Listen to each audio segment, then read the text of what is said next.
अगर आप कप्तानी को इस सेशन में ही एनालाइज करने की कोशिश करें, पहले सेशन में सैम कॉन्स्टास का विकेट लेते हैं रविंद्र जडेजा, लेकिन अगर आप यहां पे देखें तो रविंद्र जडेजा को इस सेशन में लाए भी काफी लेट। शुरुआत में आप बुमराह को लेके आए, मैं समझ सकता हूं, सिराज को लेकर आए। एक तो मुझे समझ में नहीं आ रहा सिराज क्यों बार बार अच्छी गेंदबाजी कर रहे हैं, लेकिन जब तक विकेट नहीं मिलेगा तब तक कोई सीन आपका नहीं बनता है। तो सिराज को कब तक बैक कर रहे हैं यहाँ पे, आकाशदीप को भी उतने अच्छी तरह से मनूवर किया नहीं है। मतलब लब्बो लुबाब इस बात का ये है कि गेंदबाजों को रोहित शर्मा सही तरीके से मनूवर कर नहीं पा रहे। और एक सवाल और है मेरा आप लोगों से भी कि क्या सिर्फ बुमराह ही सब कुछ है?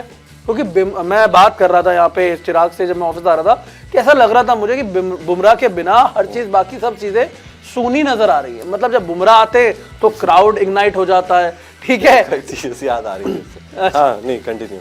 और बुमराह आते हैं तो फैंस इग्नाइट हो जाते हैं, साथ ही साथ बुमराह आते हैं तो पिच में भी ऐसा लगता है कि भाई यहाँ इस पिच में तो बहुत सारा हरकतें हैं, हमारे खिलाड़ी खुद इग्नाइट हो जाते हैं, वो तालियां बजाने लगते हैं, हुआ करने लगते हैं। लेकिन जैसे ही बुमराह का स्पेल खत्म होता है उसके बाद ऐसा लगता है बिल्कुल सन्नाटा छा गया। फिर तो वो डायलॉग मारने का मन करता है कि भाई इतना सन्नाटा क्यों है मेरे भाई, थोड़ा तो कोई कुछ बोल लो। यार जो विकेट भी मिली ना जसप्रीत बुमराह को, वो सारे शॉक्ड थे कि ये विकेट कैसे मिल गई। वो खुद शॉक्ड थे। हाँ वो खुद शॉक्ड थे कि यार इस बॉल पे कैसे विकेट मिल गई। केएल राहुल जिन्होंने कैच पकड़ा वो शॉक्ड थे कि यार इस बॉल पे कैसे मेरे पास कैच आ गई।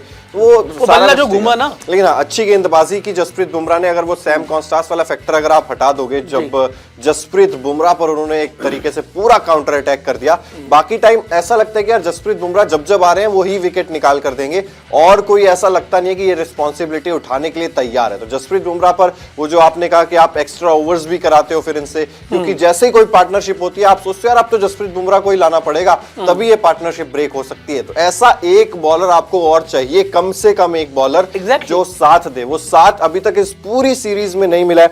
और बार बार हम यही बात कर रहे हैं ना कि यार सिराज को विकेट्स नहीं मिल रहे हैं तो उस अच्छी गेंदबाजी का क्या करें। जसप्रीत बुमराह प्रेस कॉन्फ्रेंस में आकर बोलते हैं कि सिराज अच्छी गेंदबाजी कर रहे हैं, फाइटिंग स्पिरिट दिखाते हैं, ये वो ठीक है, लेकिन जब तक टीम नहीं जीत रही, जब तक आपको विकेट्स नहीं मिल रहे, जब तक वो इंपैक्ट नहीं है उनका, तब तक अच्छी गेंदबाजी का कोई मतलब ही नहीं बनता है। तो ये चीज जो है कहीं ना कहीं जसप्रीत बुमराह पर भी वो एडिड प्रेशर लेकर आ रही है और अकेले पड़ जाते हैं वो। लेकिन जब जब आते हैं बिल्कुल ठीक, आपने ऐसा लगता है विकेट निकाल कर देंगे यहाँ पे।